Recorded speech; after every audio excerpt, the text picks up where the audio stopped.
Hello dear, I'm leesusss, and this is Warriors of the Eternal Sun. Right, quiet for the intro.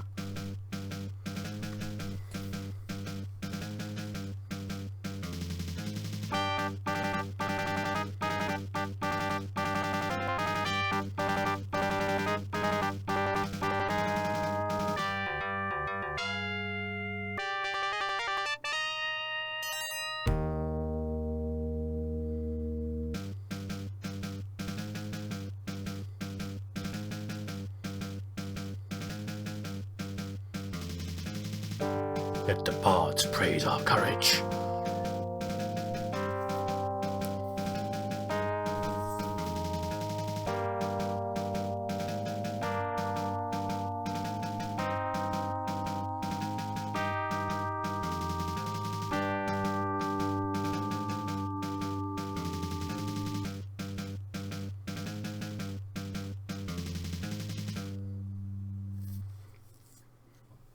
Into the void!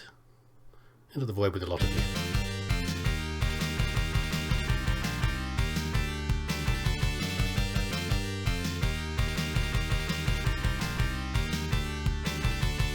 Are you okay reading that lot out yourself? I'm sure you can. You're quite capable of reading that lot yourself, rather than me narrating everything. Probably making mistakes part of the way through. So there you go. Right. When the music stops, I have to create a new party. Awesome. Awesome 80s music. I'm going to do this just because otherwise the intro will start again. I've been really looking forward to this one. This was one of my favourites. So this is Warriors of the Eternal Sun, which is an official Dungeons & Dragons game made for the Sega Genesis Mega Drive. Okay. I don't think it was made for any other platforms. I might be wrong, but I don't think it was. But it was made by TSR, which is Gygax's proper company, you know, his lordship of Dungeons and Dragons. So it is official. I also don't think it was based upon any existing book or anything like that, or existing module or campaign that might be within Dungeons and Dragons already. I think it was made purely from scratch, and I loved it. As a kid, I loved playing this one. It's certainly not as deep as some of the other role-playing games. There's more fighty in action than there is talky, as you'd expect from a console in those days. But it's still a lot of fun. It's a combination of the classic 4-person party, wandering around dungeons, and also in the open as well. And I think it was a lot of fun. So what we're going to do, let's go ahead and create a party. And then the best way to enjoy it is just to get into it. Okay? And we'll play some of the game, and you'll see how much you like it. So here we go. Here's the choices. We have... if you know anything about Dungeons & Dragons, which I know a little bit about, but not a huge amount, then it's a typical sort of setup with the strength and intelligence and wisdom. And if you've played like Fallout games, you know the sort of thing, the special system. Very, very similar in terms of the sort of characteristics each character can have. And we've got a choice. Here's the 4 people on the right-hand side that we can choose from, 4 different characters. We've got to have 4, I think. I don't think you can go with 3 or anything like that. And we've got a choice of 4 different humans or 3 demi-humans. That's a bit of fantastic racism right there. Not quite as good as humans. Oh, it's like The Witcher. Too much fantastic racism. Right, so in the party here. So the humans are special, of course, so they get different classes. I'm not going to call them demi-humans. The dwarf, the elf, and the halfling all are effectively very similar to some of the classes, but they've got their own little features from there. So the first thing to have really is you get a front row and a back row when you're in dungeons. So we need the tanks and the heavy, maybe heavy hitters in the front, but also resistant fighters in the front because they can take a lot of the hits. And then the specials and like the wizard in the back. Keep the squishy wizard away from the actual combat. So the first step is to have some sort of warrior. So we could go for a warrior in there, and we can have a female warrior as well. Fantastic racism, yes. Gender bias, no. But we're not. We're going to go for a dwarf instead. I like dwarves as far as this goes. And by the way, up here we've got... Can I have my pointer on the screen? I can't. That's fine. There's a health point bar. We can turn it to numbers later, because who cares about bars? We want precise numbers. You know? That's what we need. So we can have a dwarf up there. Dwarves are very similar to warriors, except that I think they possibly have a slight boost on their strength and constitution. Definitely on constitution. They're also poison resistant and they're poison immune rather. Poison's a pain in the bum in the game, so we're happy to get that out of the way for one character at least. So we'll have a dwarf in the front. I see. My typical. So there's a standard party you can have, and the standard party is a warrior, a cleric, a thief, and a wizard. Okay, but we're not going to go with that. When I used to play, I used to have very different setups. I used to love replaying these games and trying different loadouts with things. And it's quite flexible in the game. You can do a lot of different things. For example, I've had things like 2 warriors in the front, maybe a cleric in the back, and then a wizard. But I've messed around. Look, there's certain classes are very important, like clerics, but otherwise, you've got a lot of flexibility. You're not driven too much in one direction. But we're going to go with dwarf. As far as colour, you going to let me do the colour yet? Yeah, there we go. Doesn't mean too much, just makes it a little bit easier. I think we can tell the dwarf when we're looking at it. And we also need to do name, and we need to mess around with the stats. So first of all, the name. Well, we need to have some memorable, recognisable names in there. So we'll make Rampage into a dwarf, because why not? Don't worry about the white beard, by the way. It's perfectly normal for a dwarf to have a white beard. He's not that old at all, really. But then we need the stats. So we've got strength, intelligence, wisdom, dexterity, constitution, and charisma. Okay, now of course different things are important for different characters, as you know that. And of course for a dwarf, what we want is strength, and we want constitution, so we can deal out the damage, take the damage, and also dexterity is quite important because sometimes missile weapons, and also dodging attacks is quite important as well. Actually, I'm not sure about missile weapons. I think missile weapons also go with dexterity. But there we go. Playing these games, I realise I've forgotten far more than I remembered, which is funny because I would never normally have forgotten these things. These games I knew inside and out, backwards and forwards. I'm kind of surprised I've forgotten things, but I have. So we can randomise the numbers, and we can randomise them as many times as we like. And of course, what we're after, we're looking for good strength. There we go. Nice strength, not much constitution, and we don't care if he's as thick as a brick and ugly as an old man's ball bag. It doesn't matter, okay? Because that's it's not important for the dwarf. You know, we've got other people for that, and you can do this as many times as you like, which is a bit of a pain. But let me see if I can find a good set of stats. Oh goodness, I've rolled around this a few times. The worst thing is, of course, you think you spotted a good one, and you accidentally click again, and it's gone. Okay, so in fact, he's actually quite a good-looking dwarf. He's got a lovely beard. That'll do, I think, actually. So, on to the next member of the party. Now, the next most important thing is the cleric. And clerics they're a bit of a mixed bag, actually. They're potentially, in my estimation, I think they're possibly the most powerful character in the entire game. Possibly. So, depending on how you use them, different things are important for them. They can wear all the same armour as a warrior can, so they can wear very heavy armour, so they're good for a front row. But also, I've done 2 warriors in the front row, they're good for the back row as well. They're a good support character. They're a buff, debuff character, but if you want them to, they can dish out the damage as well. The problem here is that if I want to put them in the front row, that means they need the same sort of stat levels as the warrior does, but also they need a good wisdom, because wisdom is the important spell power for the cleric, and they do use various spells. So that makes 4 stats I've got to get high, and that's tricky. So 3 is doable, 4 is a bit more difficult. I got quite lucky with Rampage's stats. So instead, by the way, which colour?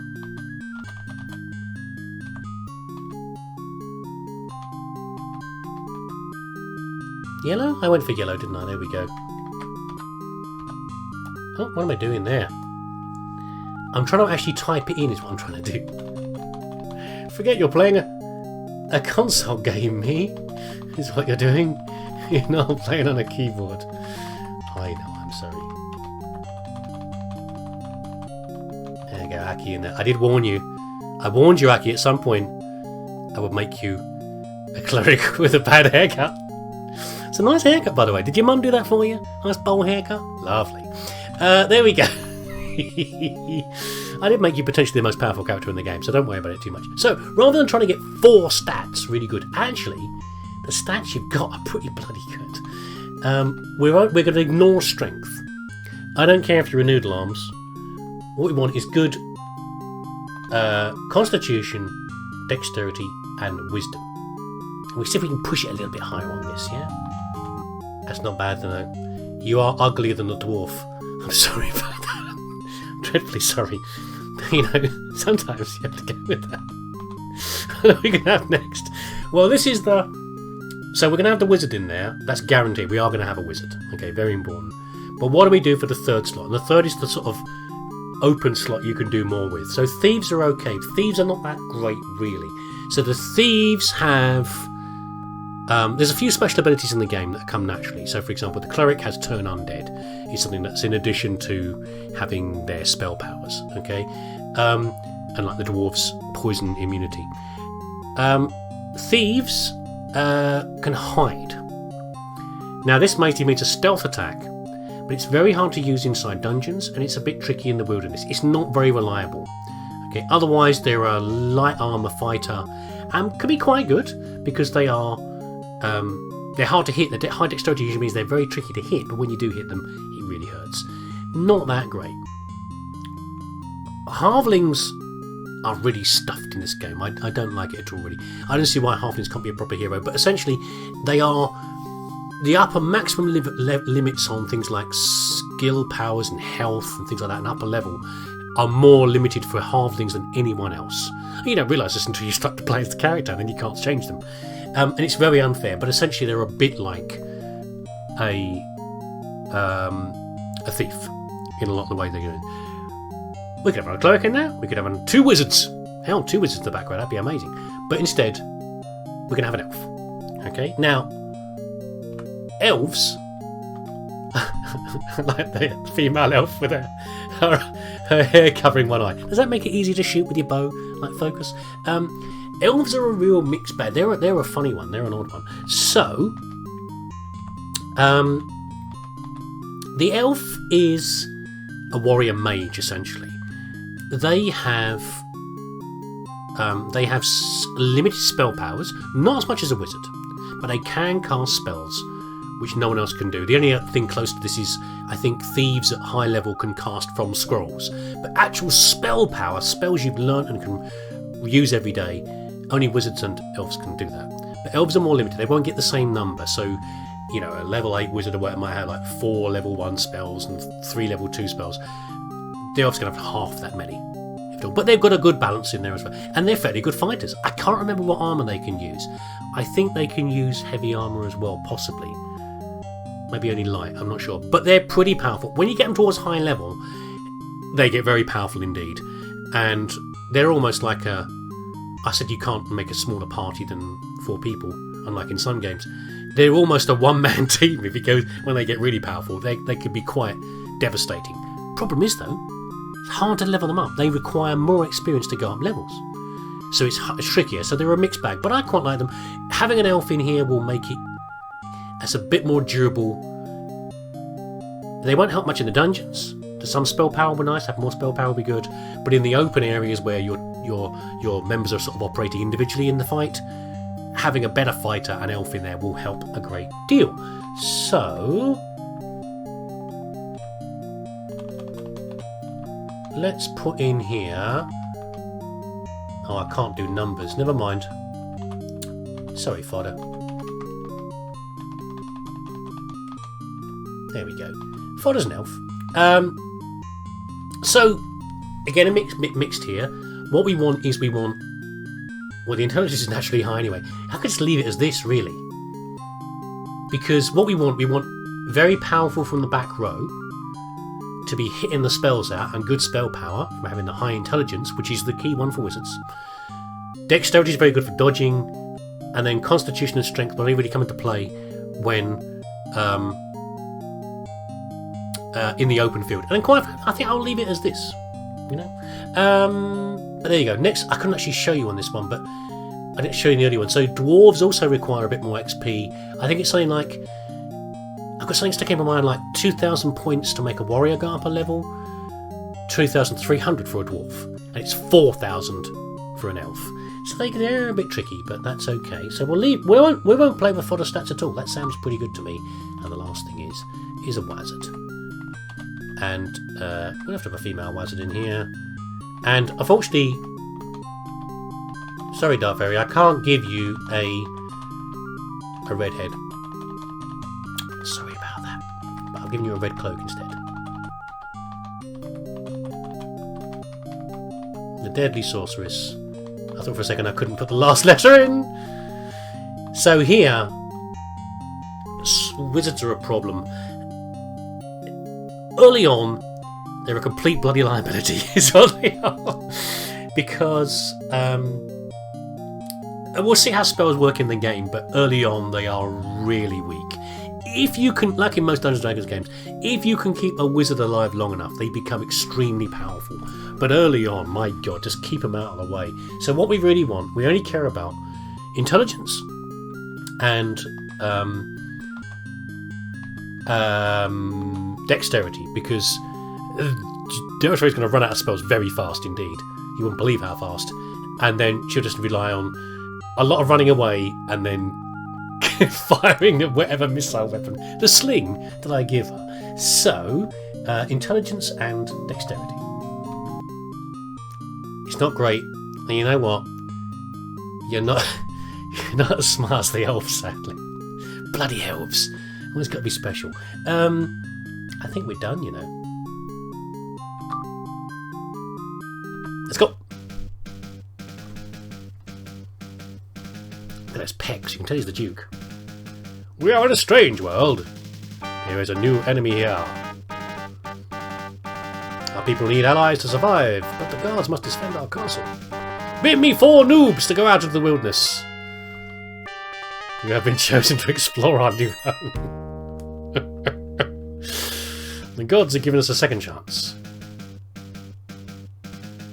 Serve me well and bring me as allies. So there we go. Yeah, so one sec, let's do some settings changes here. Blessed silence has returned. I've turned the flipping music off. And we've got HP levels on there as well, which is good. So yes, so we've heard that the background noises. So we've survived an attack, a supposedly fatal attack by the goblins, and we're very happy to know that we are in a new world. The gods have smiled upon us and delivered us to a new world, but we don't know what the heck's going on. The city is still recovering from a big punch up, and there are many injured, and we need, as the Duke said, rightly said, very sensible, go out and find us some friends and check what the dangerous what dangers there are out there. As far as that goes, and I imagine the guard force is also depleted because we've been in that bloody great big war with all the goblins. So we've got our slot. Now, sadly, we are quite badly equipped, considering that we are supposedly been fighting in the city, presumably. We were quite that we'd have better equipment than this, but we haven't got very good equipment at all. Right, 1 second. I'm just remembering my buttons. There we go. But I guess then again, we are a bunch of level 1 people, so we're not like a bunch of adventurers that have turned up to say, we'll help you save your city, Duke. We're probably a bunch of people that were working in the city and now have decided to become adventurers. We volunteered ourselves like a bunch of fools to go and do stuff. So in terms of inventory, every person has 2 slots, 2 active slots there. You can see with the dwarf, he's got a rampage, he's got an axe, and he's got a nothing in there. Now, don't think of this in terms of hands, but more in terms of active slots, because there's no 2-handed weapons in the game. There's no dual. One is dual wielding, but not really. You can have a weapon in each hand, but you only use one at a time, right? And there's no dual. And also, for example, you can see he's got a shield on the left-hand side, but it doesn't have to go in a slot. The game is simplified as far as that goes. So normally, what you would do is you would have a hand weapon in one hand, one slot, and the second slot you'd have a missile weapon or an ability.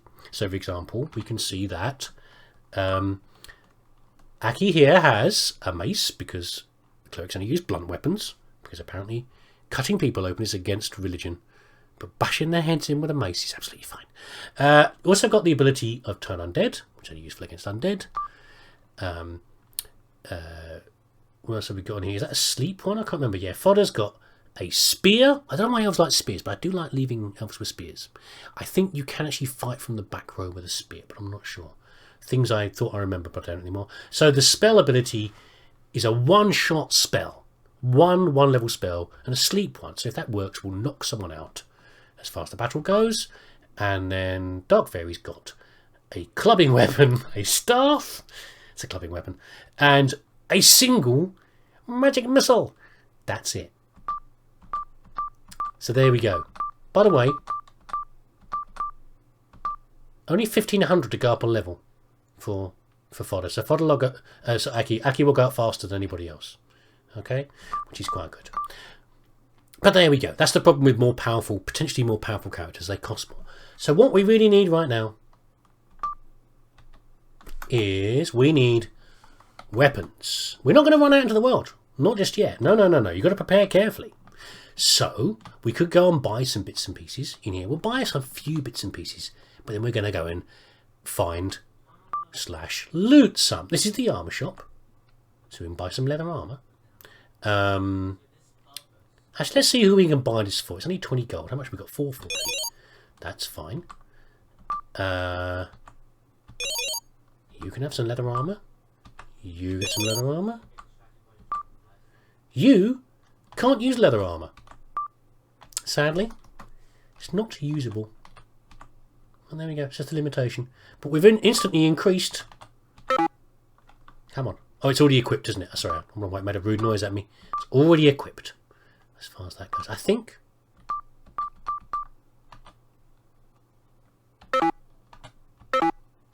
Wearing leather armor. Just double checking. Again, forgetting things. So that's one critical piece of equipment, and then we need. Is it this one? It's a missile weapons. For when Dark Fairy instantly runs out of equipment. So a bunch of basic stuff. Nothing very fancy here. There's nothing special about these. But we do need some slings. Now, everybody can use slings. Later on, there'll be some other weapons that certain people can use, but there are use restrictions.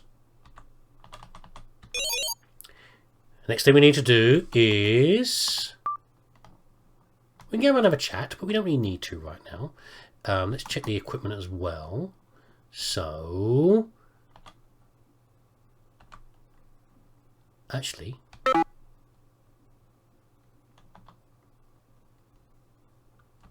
get in the right slot.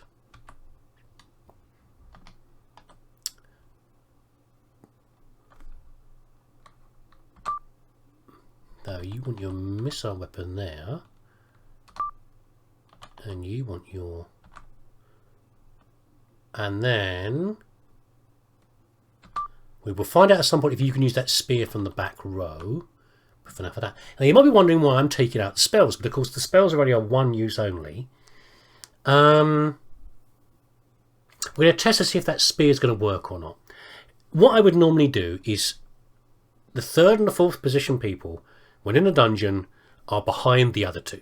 So they cannot hit. Even if you gave Dark Fairy a sword, she could not hit someone in front of her because Aki and Rampage are in the way. Okay, couldn't fire missile weapons from the back row and spells, but cannot attack unless the spear can somehow reach past for Fodder's spear. But there you go. So what will happen typically if we go into a dungeon? Actually, I can show you right now. Let's go into a dungeon. Not really a dungeon. Let's go into a room right now because the game is split between indoors and outdoors. Beware of the swamps. Don't you worry, fella. There are actually rooms hidden in the towers here.